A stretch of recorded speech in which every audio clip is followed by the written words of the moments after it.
Sorry about that, guys. We're back. Hey, I'm one of your hosts today, Sammy Mora, and today I am joined by Jacob Mennuti of Wildcat Dash. How are you, Jacob? I'm doing all right. I'm a little bummed out, to be honest with you. I was really counting down the days where I would be sitting on my couch watching Pac-12 football all day. But I mean, to an extent, I could still do that, but it just doesn't feel the same without Arizona and all these canceled games. It kind of puts a damper on everything. I don't know. I will say though, I'm a little intimidated by how red it is on this show. I'm much more used to my Navy Wildcat Dash. I'm also on the right side instead of the left, so I mean, I'm stepping way out of my comfort zone today. Well, that's what it's all about, is jumping over, crossing over, getting used to some different things. But yeah, I feel the same way. I was so excited to be up in the press box at Rice Eccles tomorrow, watching the Utes play, watching the Wildcats, having a good time. But, you know, honestly, I'm not gonna lie, I was expecting at least one or two more games to be canceled by the Pac-12 this season, just given how everything's going.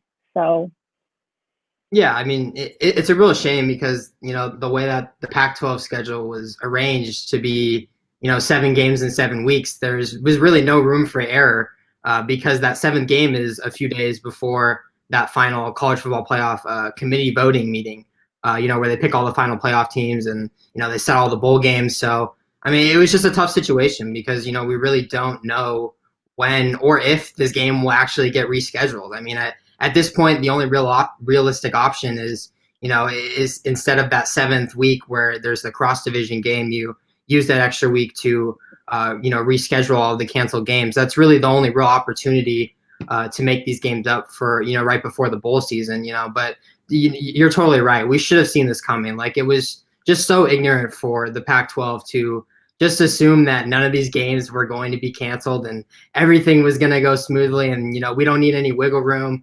When we made this schedule, like, I don't know, it was just so ridiculous to just assume that it's gonna go perfectly. And you're right, we should have saw this coming.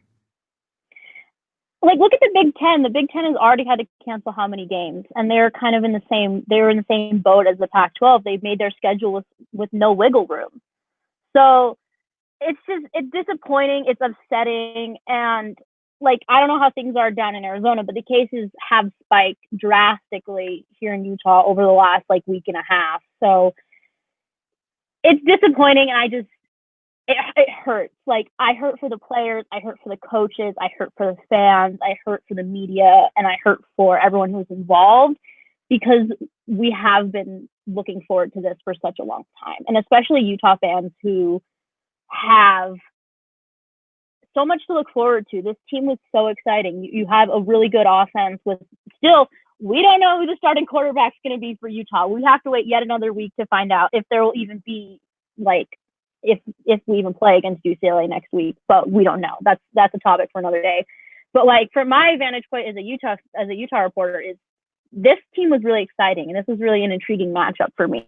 So Yeah, I mean, you have to feel for the Arizona players and the Washington players as well. Their game got canceled as well, and you just got to feel for all the players who handled this situation the right way, and they followed all the protocols. They did everything the right way, and they still couldn't play their game this weekend. And this game being canceled just doesn't affect only Arizona and Utah. Like you mentioned, it also affects UCLA, who is you guys are supposed to play next week. So if they're 10 to 14-day quarantine, whatever it is, the standard protocol is, they're not going to be able to play that UCLA game either. So like, we saw it in the MLB where the Marlins and the Cardinals had their outbreaks. Like, sure, you could shut these teams down, but what about the other teams and the teams that were supposed to play against them? So it doesn't just affect the two teams in this game; it affects the entire conference, and you just kind of got to feel for everyone involved. It's a real shame. it's a real trickle down effect too, because like you said, it's affecting not only Arizona, but it's going to affect UCLA. And with Cal and Washington, it affected Washington, and it might affect who they play the next week too.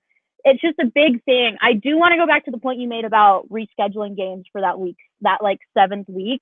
I think that's a good idea, because, to be completely honest, at the end of the day, in my thoughts, is sometimes conference, your divisional record matters more than your crossover with the other division. So I personally would rather play Arizona than have to play like a Stanford or a Cal that 7th week if Utah wasn't to make it to the Pac-12 championship, given how they'd like laid out the schedules and stuff like that. But I think that's a really smart idea for the Pac-12 because they've kind of pushed themselves into a corner with this situation, with starting the season so late and saying we're only going to play 7 games and it has to be done by this day and all these things. It's a mess. It's a mess for the conference. And we really should have seen this coming. Like, I remember, the weeks leading up to this game, the state of Utah's COVID cases were rising, every day. And there were talks that, maybe this game will be played in Tucson instead, because it was getting so bad. So, like, the fact that these teams and players were just now finding out about this morning with no sort of warning is just so crazy to me. Like, the Pac-12 should have had a backup plan for this. They should have seen the cases in Utah rising and that there was a chance that this game could get affected by those cases. It's just so frustrating to watch this whole thing just keep unfolding. All the unfortunate news, this keeps happening, and the Pac-12 seemingly just having no solution to it. Like, the Pac-12 is just so much worse than every other conference. It's just insane. Like, I don't know why there's just no sort of backup plan for this. Like, we can get into it later about, what the Pac-12 can do to fix this, but it's just a real shame right now to kind of see everything unfolding with just no sense of direction either. Yeah, actually, let's just take a topic because we're already kind of moving into that situation. But what can the Pac-12 do to fix this? Because, like you said, like this was hours before kickoff. Like, thank God Arizona hadn't like left the state yet. Like reports that I had read is that they hadn't left. So it's not like they flew all the way here and then they had to get back on the plane and fly all the way home. They were still in Arizona when this came down. I think that there needs to be like a set of requirements, like 24 hours prior to a game being canceled. That shouldn't fly. Yeah. Like it's not realistic. It's not good for the players. It's not good for the fans. It's not good for everyone involved. Yeah, I luckily Arizona they had all their things packed, but they had yet to leave. I think they were set to leave in the afternoon of today. So thank God they didn't leave yet. But I mean, in terms of like what can the Pac-12 do to fix this, it's like, you figure, I think what I've been seeing on social media is that, the easy fix is that, Arizona has a fully healthy roster and, Washington has a fully healthy roster. So why not have these two teams play against each other this weekend instead? But, while I would love to see that, and I don't know if that would actually work, not so much because, Washington and Arizona aren't really prepared to play against each other. Like, they're ready to go, right? It's just like, my biggest concern is that the Pac-12 would have to find a replacement for that week 3 game because Arizona and Washington are actually supposed to play each other in week 3. So you figured if they play each other in week 1, what are they going to do for week 3? But I don't know. I'm just going to spitball here, Sammy. So, let me know what you think about this. But would it be so weird in a season that is just so weird and unusual, would it be so bad if Arizona and Washington just played each other twice? Like, why not just play each other on a Sunday or a Monday today and then just go play each other again on week 3, get as many games in as possible. I don't know. I'm just spitballing here. What do you think about that? Honestly, in this year, anything can go. Honestly, there's nothing that would surprise me at this point. And if the Pac-12 wanted to do that to make sure, let's say that Washington was knocking on that door for a Pac-12 or for a college Arizona was, and they needed to have that resume booster, yeah, I could see them doing that. It might not be like people might be upset about it because like you don't really see that in college football that much where two teams that play each other back play multiple times, but it could happen. Yeah, the way that I see it is just that the Pac-12 has to do what's best at mitigating the harm of this entire thing. Like, you have Utah and you have Cal who have positive tests, and then you have Arizona and Washington who have second-handedly been affected by this. So, now you have 4 teams not playing this weekend. So, you wish that you could see the Pac-12 at least attempt to make a better effort at this. Like, I actually saw the report that Washington and Arizona were discussing the possibility of playing each other this weekend.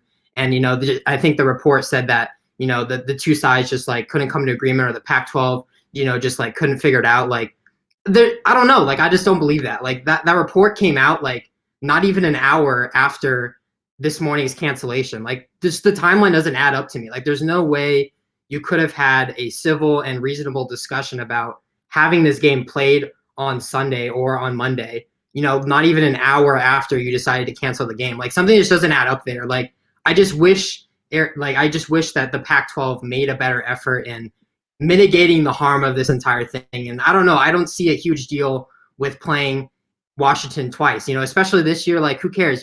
This year has been so weird. It's been so unusual. Like sure, Arizona's probably going to lose both of those games, but at least they're playing. Like if you were to ask every single player in the locker rooms whether they want to play the same team twice or not play that game at all, I guarantee you they're all going to want to play. Like I think the common, problem was that we don't want them to play on Sunday or Monday because, you have a short week that following week on Saturday. But, why not just let them we see, short weeks happen in the NFL all the time. Like it's not a big deal. And if that really is something that you're concerned about, leave it up to the players to decide. Give it a vote. Ask Arizona and Washington, are you guys okay with having a short week? I guarantee you they'll be fine with it. Like let them make that decision. Don't have the Pac-12 make that decision for them. It's just really unfortunate. But also with short weeks, the Pac-12 already plays short weeks as it is with Thursday and Friday games. Yeah. So that's not even like that good of an excuse, in my opinion. But again, when has the Pac-12 ever done anything logical?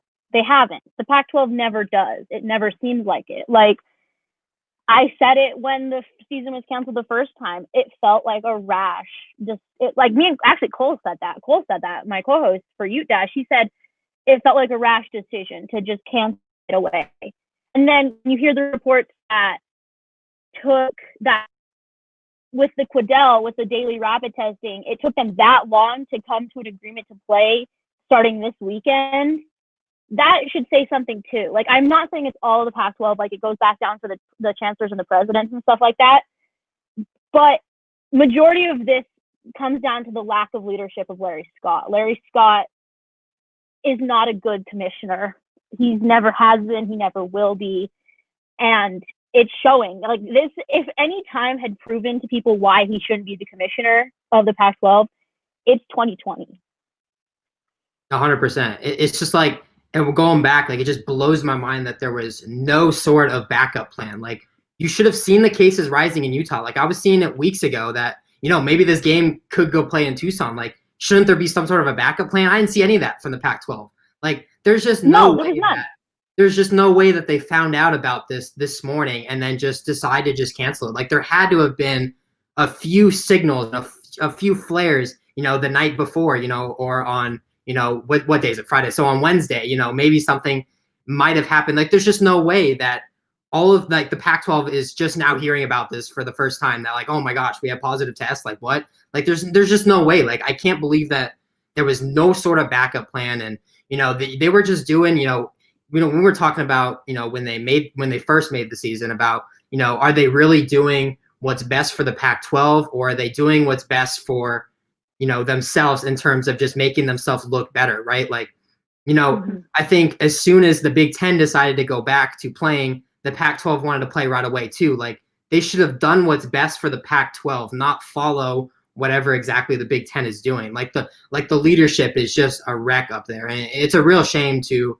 see these players, working their butts off and wanting to play football and, just having it getting squashed by, poor decisions by Larry Scott and, just mismanagement from, the people above them. It's a real shame.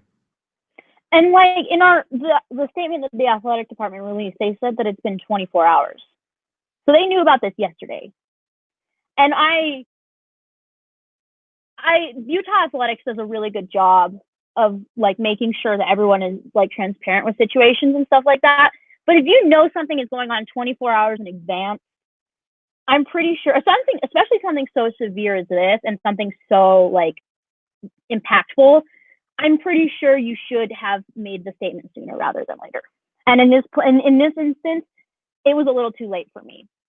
Yeah, if it really was 24 hours, Arizona should have found out about this last night. They should have, not had all. They shouldn't have been packing up. Exactly. Like there's just no excuse here. Like there was a mismanagement of communication going on here, and it's just ridiculous. Like that should not have happened. If they really did know about this 24 hours ago and they were finding out about this, yesterday afternoon, Arizona should have been the first team that they were talking to. Like, hey, we have a couple of tests. I don't know if we're going to be able to play. Maybe you want to talk to the Pac-12 about wanting to play with Washington. And maybe that's when the discussions happened last night. But I find that hard to believe because, at least from the reports that I said, is that the players were just now finding out about this morning, and the coaches as well. So somebody was talking about this whole situation and was not communicating to the rest of Arizona or to the rest of Utah. Something happened. It's a real shame to kind of see, just this situation just completely get mismanaged. It's ridiculous. There's just a lack of communication on all parts in this situation, whether it be lack of communication from Utah or lack of communication from the Pac-12 or a lack of communication between Utah to the Pac-12 or the Pac-12. There's so many combinations. I think one of the things that this comes down to most is communication. Like, they need to figure out a plan and they need to stick to it, because like what happened at Cal, vastly different situation than what happened here. Sure. Because California has a lot stricter rules on what's going on with COVID than we have here in Utah right now. And that one, when Cal and Washington got canceled, I was kind of a little bit like, is that like serious? Like, do we really need to cancel that for like, wasn't it one positive test? Yeah, it was something like that. Yeah. Like, that was like one thing I was like, like that's kind of sus, but like I get it, like contract tracing, blah blah blah. But with Utah and there being what people are assuming is now like a breakout, like you should probably be aware of that a little bit sooner. Yeah, 100%. Like it just doesn't make sense to me why, something is going on within one team and somebody else isn't finding out about it sooner. Like, especially the Pac-12. Like, I really find it hard to believe that the Pac-12 found out about this morning. They had to have known about it last night, and the fact that there was no sort of backup plan, no sort of at least I don't think there was any reasonable discussion about Arizona playing Washington, because I think the report said like the logistics of it just didn't work out. Like, what does that even mean? Like, Arizona could have easily played Washington on Sunday or Monday, and they just played again on Saturday. Like, I think they were so worried about week 3 and, that Arizona has to play Washington again on week 3. And I think that's why, but again, like, I don't care if two teams play each other in the same year, especially this year. Like, I don't think it's a big deal. I think this year is just so important to play as many games as possible and build up your resumes, because I know Arizona's not going to compete for the Pac-12 South, but you look at Washington, they need as many games as possible to compete for the North. So they're getting screwed over here a ton by not being able to play. And I think there was a reasonable a solution to potentially have Arizona and Washington play each other this weekend and then maybe again play them in week 3. I just don't know. I just wish that conversation would have at least been discussed a little bit more. At least from what I heard, it didn't seem like it was, much of an option. It wasn't really discussed at all. And I wish it was a little bit more discussed. Yeah. So going on to, because we already, you brought up the third topic perfectly with implications on what this is going to do is like, you mentioned Arizona's problem for Pac-12 South, but Utah is one of those top 3 teams. How affect how this Pac-12 South race is run? And that leads to a question from the lovely Cole Bagley of Ute Dash. I just don't know how this is going to work, because you can't have like a USC or an ASU. Like, let me go back. Let's say Utah comes back and they run the table and they go undefeated. Utah has played less games and they've played less South opponents than ASU and USC. And in my opinion, even though as much as I'd love to see Utah in that like Pac-12 championship for the 3rd year in a row, I don't think it's fair. I don't think it's fair to have Utah in that South championship when they didn't play the same number of opponents that USC and ASU did. I mean, I think it's still possible. Like, if Utah were to go 6-0 or 5-0, I think you could maybe give them the option. I think just my biggest worry is that I don't think this is the only game to get canceled. Like, I think, we were talking about it earlier. I don't think that Utah game against UCLA is going to happen next week. If they're going to have to quarantine all those players. So now you start thinking, is a 4-0 Utah team worthy of a South championship? Like, I don't know. I really don't know. But my biggest worry is that this is just the beginning. Like, I think we're going to see a whole bunch of more games get canceled. And, I think a 5-0 team might have an edge over a 5-1 team, but it's just so tough. is so close. And like I say, we're going to see more games. I think USCU is probably going to accidentally stumble upon a canceled game. Like it's just going to happen. So I don't know. I think right now it's too early to say whether or not a 4-0 or a 5-0 Utah team can really, compete for the Pac-12 South and really compete for the Pac-12 in general. But I think this is just the beginning of it, and it's really scary to think about. I honestly think, given the schedule and given the climate of majority of the states where Pac-12 schools are in, every single team is going to be affected by a canceled game in some way or another. I feel like that's just how the cookie crumbles in this situation. You're seeing Utah's already been affected, Cal's already been affected, Arizona's been affected, Washington's been affected. There's 4 teams right there. And if Cal was affected, the chances of Stanford being affected, I think, are pretty high too, given that they're close proximity. LA is bound to have 1 or 2 situations that cause them to miss games. Arizona's already seeing it firsthand. ASU might be affected in some way. Like this is Colorado was affected literally right before the schedules came out. Yeah. There's no way, in my opinion, that anyone plays all 7 games. It's just a pipe dream to think that everyone's going to play all their games. Like I think Colorado wasn't even allowed to practice when the schedule came out, so they were a few weeks behind on the training camp.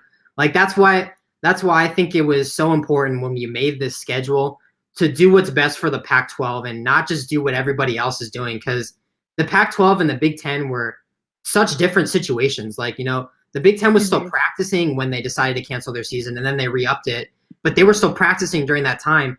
The Pac-12 shut everything down completely. So now you had it was film study. It was just film studies. Yeah, it's ridiculous. So like the Pac-12 just made such a bad move for their players, and now they're trying to clean everything up and do what's best for them. And it's just so important to play as many games as possible. And Washington in the North, what about them? Like they're going to compete for the North.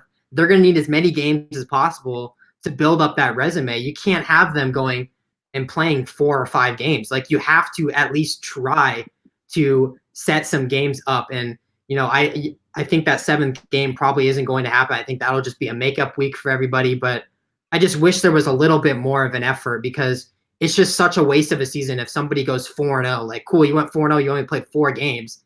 Like, how good of a season really is that? Like, there's just no effort to reschedule these games, and we're not seeing anything from the Pac-12 going on right now. So with these games canceling is just so bad for how you rank these Pac-12 teams, and if they get a worthy shot at competing for the Pac-12, and how justified really is it that you're 5-0 but you played 2 less games than your opponent.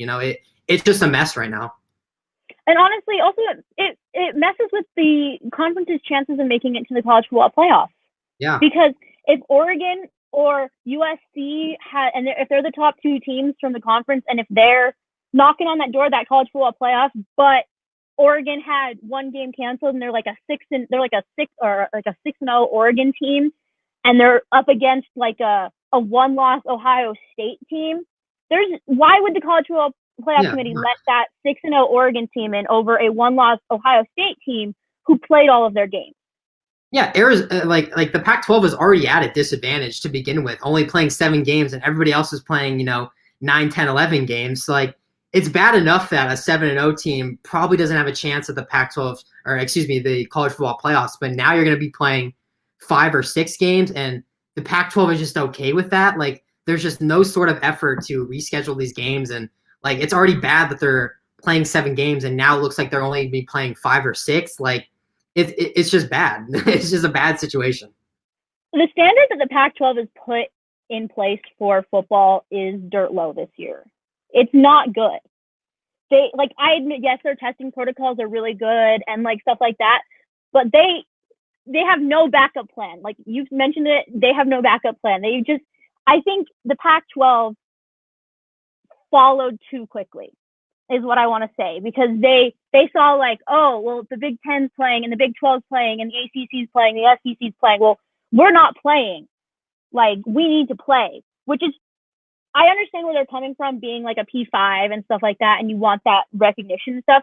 But at this point, given how things are going, I would have gladly taken a spring season over like a fully thought out spring season that was like 8 or 9 weeks, there was buys built in and there was stuff like that, I would have taken that over this 7-game season where we're experiencing it firsthand. When one of your games gets canceled, you're kind of high and dry. You don't know what's going to happen.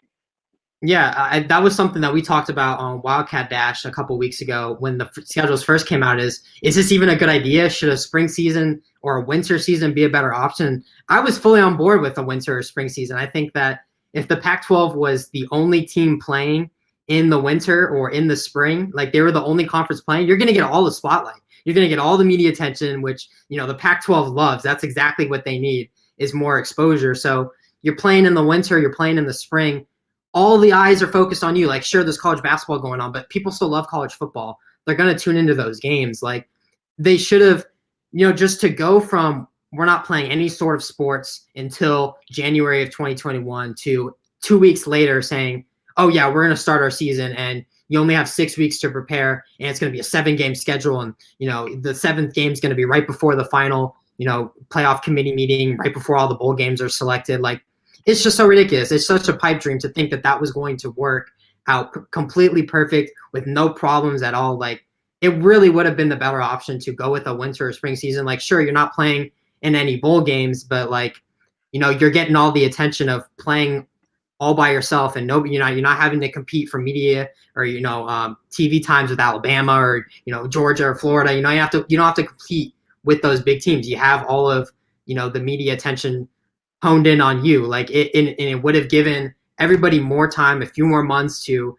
set everything up and be okay, be okay with those Quidel testing. And I don't think a bubble option would have worked in football since there's too many players, but you would have just had more time to think this process out rather than just rushing back into it. And, now we're seeing the after effects of it, and it's a real shame. Yeah. So there's 2 things I just want to touch upon really quick. Is first of all, there's reports that the Pac-12 schools still have to reach 500 to be able to go to a bowl game. That puts Utah and Arizona and Cal and Washington in such a disadvantage, like in such a bad spot right now, because you're automatically losing one of those opportunities to play a game and to get to that point where you can be above 500. But what if a team only plays one game and they win that one game? Do they get to go to a bowl game then? Above 500 per Pac standard?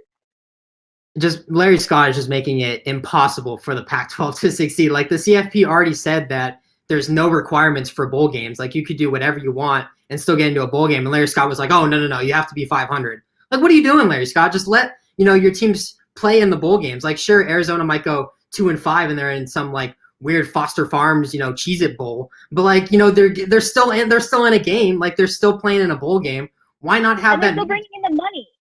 Exactly. They're bringing in the money in the conference. I don't get it. Yeah. And the other thing I wanted to talk about before we wrap up is the Pac-12 has been one of the most like crapped upon conferences in the P5. Like, it's hands down they are, because the leadership is terrible and stuff like that. And I think this shows it, because it's like, hey, look, like we don't have a backup plan, but we're going to run headlong into this situation and we're going to try and do it right. And they didn't do it right in this case. And I think in this instance, people were calling calling the Pac-12 followers for canceling the season after the Big Ten. And okay, I could see that to a certain extent, but this really shows me that they were following the Big Ten when they came back, because they went in with no backup plan.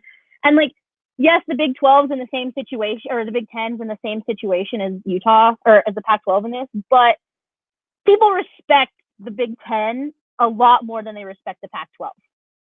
Yep, the Pac-12 sucks. That's all I gotta say. So that's all the time we have for today on Ute Dash. I just wanted to thank Jacob for coming on, talking some Utah, talking some Arizona. It's not the show we originally planned, because we had a fun one planned, but with 2020 everything changes. So Jacob, do you want to plug your guys' Wildcat Dash? Yeah, we got a new stream schedule now. So our Wildcat Dash shows are on Thursday at 5 p.m., 4 p.m., or actually I think it's 6 p.m. our time. The daylight savings has me so confused. I think it's 5 p.m. Pacific Standard Time, 6 p.m. Mountain Standard Time. So if you're in Arizona, it's 6 p.m. If you're not in Arizona or anywhere else, it's 5 p.m. on the West Coast. But we'll have our shows every Thursday there, where we hopefully will recap some Wildcat games if we ever get some games in. But yeah, that's all I have to say. And then Ute Dash will be back on Sunday with Cole and I. It's going to be sad, but it's still going to be good for you guys. We have some fun stuff down the pipe. So we just want to thank you again. And as always, go Utes.